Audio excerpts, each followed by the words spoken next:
পৃথিবীতে এত ধর্ম কেন? কারণ অনেক ধরনের মানুষ আছে। ধর্ম এক, কিন্তু ধর্মের ভাষা ভিন্ন। ইহুদিরা এক ভাষা বোঝে, খ্রিস্টানরা অন্য ভাষা বোঝে। পার্থক্য হল ভাষার।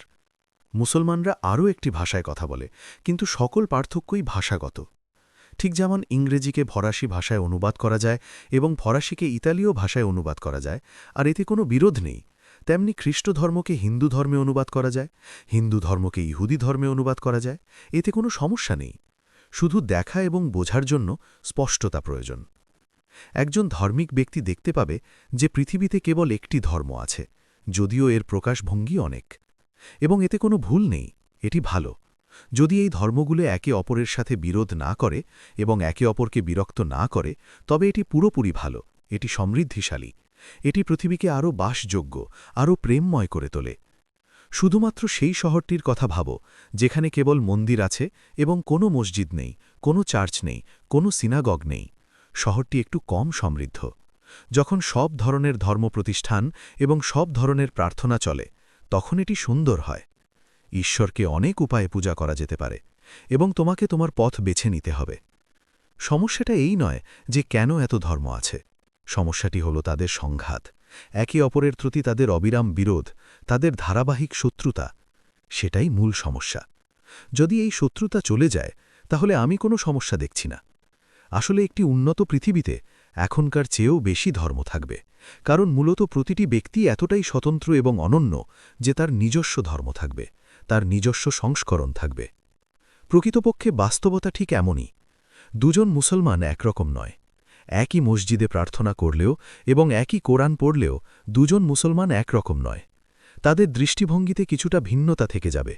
তাদের দৃষ্টিভঙ্গিতে তাদের ব্যক্তিত্বের কিছুটা ছাপ, তাদের রঙের কিছুটা প্রকাশ থাকবে। প্রতিটি ব্যক্তির কিছু সূক্ষ্ম পার্থক্য সেখানে থাকবে।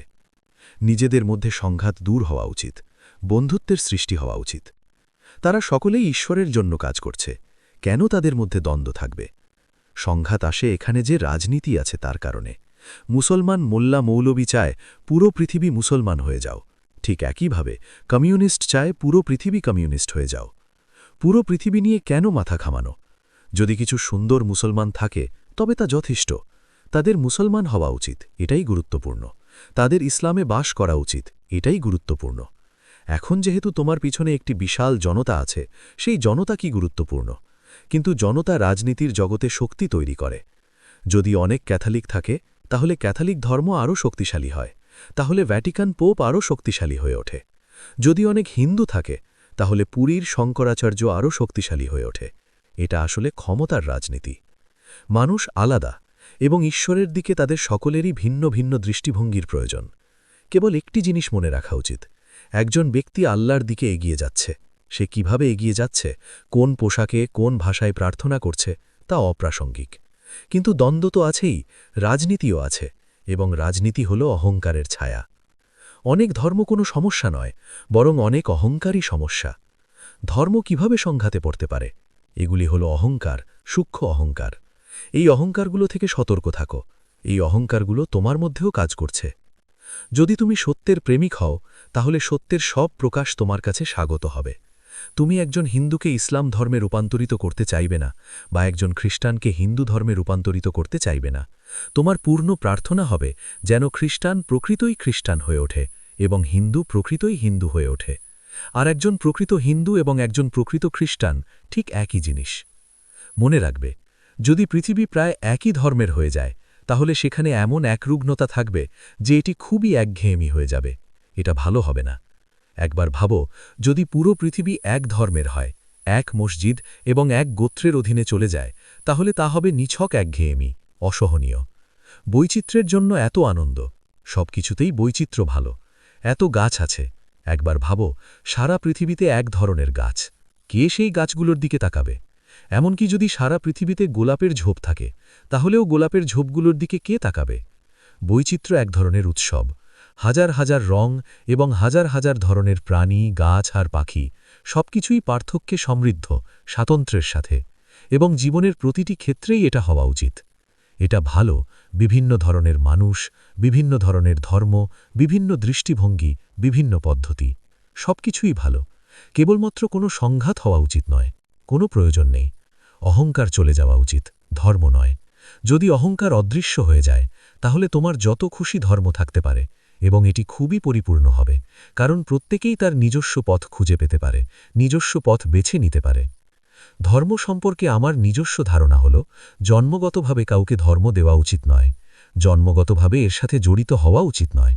একটি শিশুকে সব ধরনের ধর্ম দেখার সুযোগ দেওয়া উচিত, তাকে সিনাগগে, গির্জায়, মন্দিরে, মসজিদে, গুরুদ্বারে যেতে দেওয়া উচিত, তাকে সর্বাত্মকভাবে সাহায্য করা উচিত, তাকে বিভিন্ন ধরনের ধর্মীয় বৈচিত্র্যের সাথে পরিচিত করানো উচিত, যাতে সে নিজের পছন্দমতো বেছে নিতে পারে। পিতামাতার উচিত তাকে বিভিন্ন ধরনের ধর্ম সম্পর্কে সতর্ক হতে সাহায্য করা, তাদের উচিত তার ওপর কোনো ধর্ম চাপিয়ে দেওয়া নয়। তারপর যদি সে দেখে যে সে মুসলমান হতে চায়, তাহলে একদম ঠিক, সমস্ত আশীর্বাদের সাথে সে মুসলমান হতে পারবে, তার মসজিদে যাওয়া শুরু করা উচিত। যদি তার মনে হয় যে সে বৌদ্ধ হতে চায়, সেটাও একদম ঠিক। আরও উন্নত পৃথিবীতে, যেখানে আরও বোধগম্যতা থাকবে, প্রতিটি পরিবারে অনেক ধর্ম থাকবে, বাবা বৌদ্ধ, মা খ্রিস্টান, ছেলে হিন্দু, মেয়ে মুসলমান হয়ে উঠবে, ইত্যাদি। প্রতিটি পরিবারে বিভিন্ন ধরনের বৈচিত্র্য থাকা উচিত, এবং এটি একটি সমৃদ্ধ জীবন হবে। এবং পরিবারে আরও বোধগম্যতা, আরও ধর্মীয়তা থাকবে, কারণ বিভিন্ন উপায়ে অনুসন্ধানকারী সমস্ত মানুষ নতুন জ্ঞান নিয়ে আসবে এবং সেগুলিকে পরিবারের পুলে ঢেলে দেবে। রাজনীতি তৈরি করার কোনো প্রয়োজন নেই, একে অপরকে এত ভয় পাওয়ার কোনো প্রয়োজন নেই। মানুষের আরও সহজলভ্য হওয়া উচিত। আর যদি তুমি হিন্দু হিসেবে নিজেকে ভালো না মনে করো, তাহলে খ্রিস্টান বা মুসলিম হওয়াটাই পুরোপুরি ঠিক, যদি তুমি মনে করো যে এটি তোমার সাথে মিলে যায়। অথবা যদি তুমি মুসলিম হয়ে ভালো না বোধ করো, তাহলে এটা পুরোপুরি ঠিক, তুমি বেছে নিতে পারো। এটা বিশ্বাসঘাতকতা নয়। প্রকৃতপক্ষে যদি তুমি মুসলিম হওয়া পছন্দ না করো এবং তবুও মুসলিম থাকো, তাহলে তুমি আল্লাহর সাথে বিশ্বাসঘাতকতা করছো, কারণ তোমার অনুসন্ধান ব্যর্থ হবে।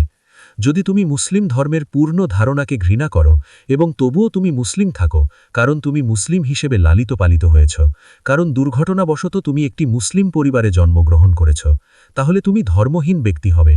তখন তোমার মুসলিম ধর্ম তোমাকে আনন্দিত করবে না এবং তুমি তোমার মুসলিম ধর্মকে পরিবর্তন করতে পারবে না। আর হয়তো হিন্দু মন্দিরই তোমার জন্য সঠিক জায়গা ছিল, যেখানে তুমি নাচতে পারতে, যেখানে তুমি ঈশ্বরের আরও কাছে আসতে পারতে। ধর্ম জন্মগত নয়, পছন্দের ভিত্তিতে হওয়া উচিত, এবং যত ধরনের মানুষ আছে তত ধরনের ধর্ম থাকা উচিত। ভালোবাসা এবং শান্তিতে এত তিক্ত এবং মিষ্টি কথাগুলো শোনার জন্য আমি খুব কৃতজ্ঞ। পরিশেষে আমি শ্রদ্ধা জানাই সেই পরআত্মাকে, যিনি সকলের মধ্যে অবস্থান করেন। আমার শুভেচ্ছা গ্রহণ করুন।